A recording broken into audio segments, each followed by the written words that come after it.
Hey guys, welcome back to Sherry's Corner and welcome if you are new. Today's video, we're just going to have a little chat about what's been going on or some things that's just been going on. Because I haven't been on faithfully like I was. So, we're an open book here at the house, and so I just thought I would just jump on here and just share with what's been going on. As most of you know, my husband is congestive heart failure patient. We're in stage 3, and we do not ever look at his diagnosis ever as a death sentence, because if you think about it, the day you're born, we all have a date of death. So, from the time you're born, you have a death date.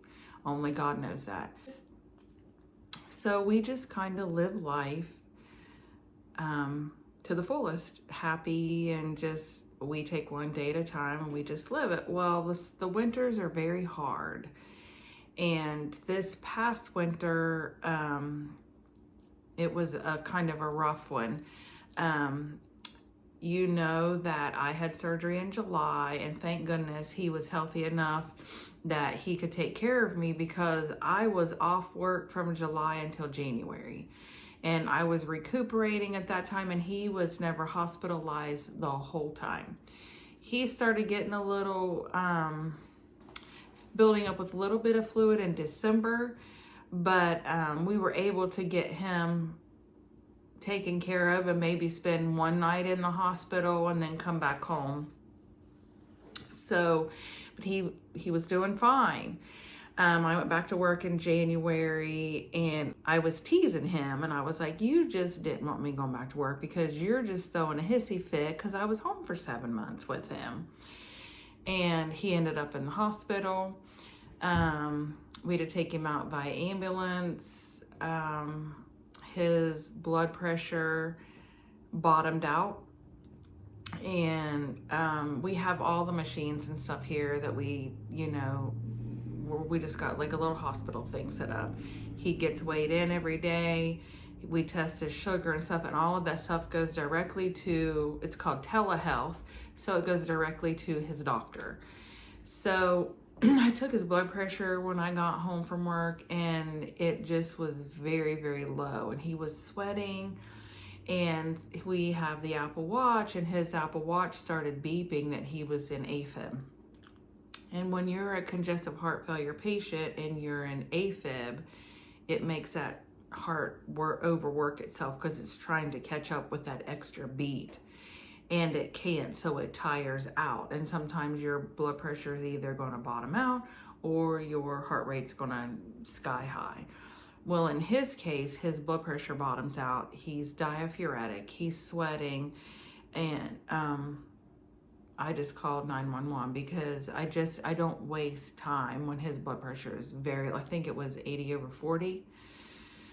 So we called the ambulance, and they come here and they get him situated here, and we go back out to the ambulance, and they're getting him worked on and getting him hooked up to IV fluids and stuff.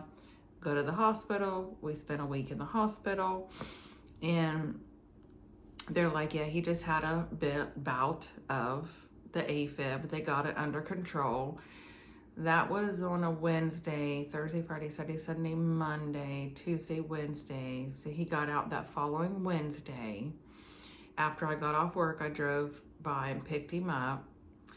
Friday, he flipped back into AFib, and we had to call a squad on him again. Took him there, and he just spent the week in there. Like, oh, that was just a little fluke of some medication or whatever. So they tweaked it and sent us back home. We were home a week before it happened again. So this time we were able to drive him, because if he's not, diaphoretic, or his heart rate isn't very, very low or whatever, I just go ahead and take him through to the ER, and they know us down at our local hospital, and so we usually just go right through there. Well, on this particular Friday, they took him right back, and they did the EKG and something like, oh, he is an active AFib. So they was getting ready to move, and the doctor come in and said, we're going to send you home. And I'm like, no. So he tells them, he goes, I'm not okay with going home like this. So they're like, okay, we'll go ahead and admit you. And the nurse come in there and she's like, thank you for sticking up for yourself, because I don't think some of these doctors will read the charts, even though they know him. They just see that he's been there, like a frequent flyer. And he doesn't ask for any pain meds, or there's no sense in giving him pain. So he's not like some people just go to the hospital and get pain meds all the time. That's not what he's there for. So he stayed in the hospital, and he was there 5 days. And they're like, we're so thankful that you told them that you want to say that. You're right. So they were trying to tweak his medicine again. And when he was in the hospital, the way he's never into AFib. It's always, when he gets home or whatever.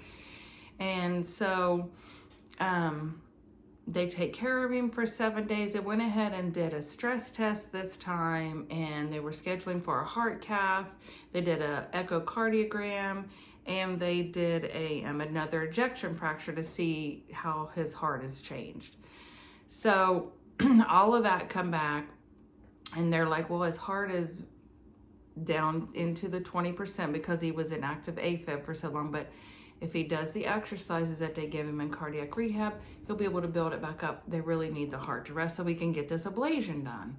And I'm like, yes, we really need this. So they sent him home on Thursday, and Friday he was fine. Saturday afternoon, he flipped back into AFib, and it was bad. Heart rate dropped, blood pressure bottomed out. He started sweating again. I called 911. My daughter come over. So the squad came, and they picked him up. They're like, hey, Mr. Walker, how are you today? We're here to get you. They just try to make him very cheerful and try to relax him. So we head back down to the ER, and we're down there, and we spent about 5 hours down there, and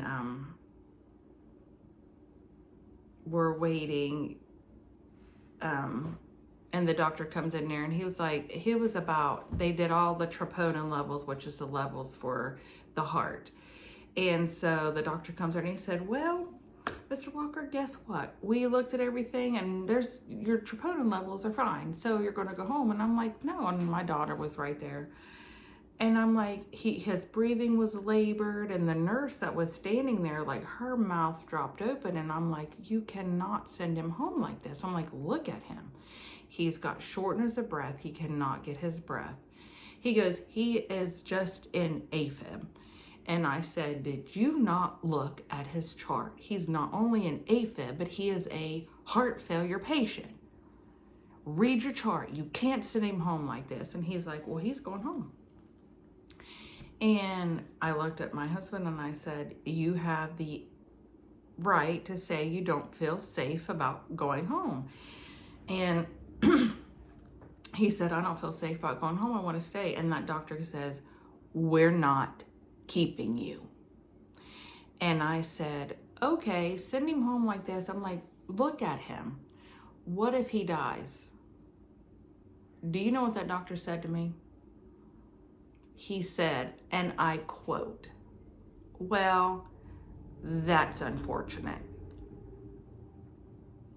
My daughter jumped up out of that chair, got in that doctor's face and said, I want your full name. And I'm like, Dakota, you need to sit down. I said, because he'll call 911 on you because you're being belligerent. And I said, I'll just chalk this up with a lawyer too, because that's unfortunate that those words come out of his mouth. And he was like, no. And I said, no, you don't get to rewind what you just said. And he's like, nobody here is going to see him. I already consulted cardiology. They're done with him. There's nothing else they can do. And I said, bull. And he's like, well, now. And I'm like, stop trying to cover up what you said. I'm like, stop. He's like, if I were you, I would just take him to OSU. And then the lights just started dinging off. OSU is who saved my life. And I'm like, but I really like the cardiac team here. They've done amazing, except for this nitwit that just said that's unfortunate. But anyway, so I just looked at him and I said, don't talk to me anymore. Get his paperwork. I'm out of here. And his nurse was standing there crying. And she just kept saying, I'm sorry, I'm sorry, I'm sorry. I'm like, it's not your fault. I'm like, you did everything that you were supposed to do. And she was just, you know, she was just beside herself. This quack fest that was standing there, who just thought he was, So we get his paperwork. I'm wheeling him out. He's struggling to breathe. And I'm thinking, okay, I can get him there in a little over an hour. It's about a 2-hour drive. I can get him there a little over in an hour. So off to Ohio we went. And we arrived there about 11. Yeah, we arrived there about 11. And I pull him up to the door and I tell my daughter, you go get out with him. I'm going to go park the car. So we get out. She takes her dad in. And I'm telling you, they saw him and they took his blood pressure. It was very low. His heart rate was high. He was diaphoretic. They started working like clockwork. I mean, they set her down and they took him back. And they just started, you know, going. And it was about 2 o'clock in the morning. And they're like, we need to admit him. We need to run some tests and stuff. And I'm like, okay. So we drove back home and I ended up filling out some paperwork so I could take the next day off because I was exhausted. I got home about 3. Well, about 4 when I left there at 3. It was about 4 o'clock, about 10 to 4. And I'm like, I'm going to bed. And so I slept. And then I was up talking to the doctors, and then I went to work the next day, and he was there for 5 days. And they were able to they're like, did they not put him on this another drug called amiodarone? And I'm like, no, they've only tried the Ticasum, which he was at the highest level of that. His heart couldn't take anymore. So they're like, let's try this. And the electrophysiologist come in, and he's like, I'm very booked up. This isn't an emergency. We need your heart to really rest since it's overworked itself, because when we do the ablation, we need to pump that heart rate up there, which is going to overwork it. And we need to see what's firing off. So they changed his medicine and sent him home in 5 days. And we went and picked him up and stuff. And he's been doing amazing. I followed their regimen that they gave him his medicine, because he was also just going into AFib a lot here at the house. Well, they was giving him his medicines at different times, and nobody told me at this hospital. You know, I just followed. I give this of a morning and then this of an afternoon. No, they split a couple of the medicines up. So I watched their schedule and I wrote everything down, and I have his chart. So I just wrote down, this is when he gave it. And so we have, you know, his schedule that he took in the hospital there.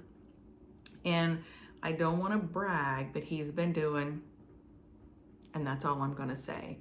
So he should be getting scheduled probably in the next couple of weeks to have the ablation done. And we're going to go ahead and do it at OSU. I'm not even going to mess with them down here and stuff.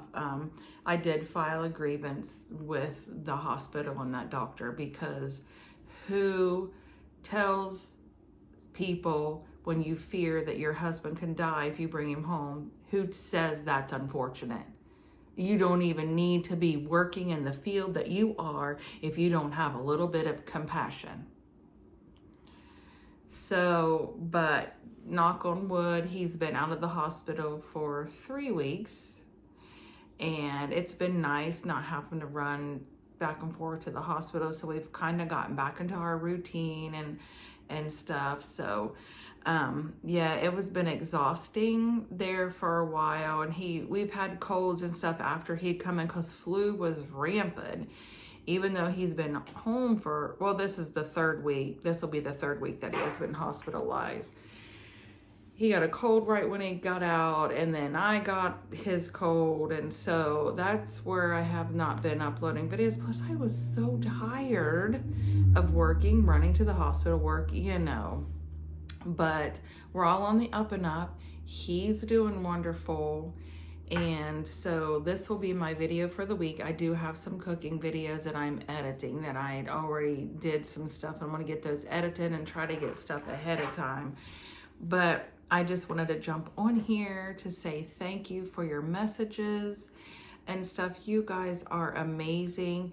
To those of you who are new, welcome. This is our life. You know, you can go watch the videos where he was hospitalized over the past couple years, and we're just an open book. You just, you know, we tell it how it is, because that's life. I mean, we're not the Brady Bunch and get on here and, oh, this, or that's not life. Life is this. Life is, you know, has good days and bad days. And if you see everything that's all hunky-dory all the time, well, that's fake, you know, and there's nothing fake about my channel. We're 100% real. And I enjoy doing videos like this, and I enjoy cooking, and we'd love to have fun. So, but again, I appreciate each and every one of you for reaching out when you hadn't heard from me and stuff. That just means a lot that you're watching and you're worried, and you know, you guys are an amazing community, and I appreciate you more than you'll ever know. So I can't wait to share some more stuff with you for cooking. There's just a lot of things ideas that I have, so we'll see if I can carry them out. So thank you guys. Have a blessed Monday. Have a blessed week. And remember, give this video a thumbs up, like it, share it, comment. I love to talk with you in the comments, and I will see you around the corner.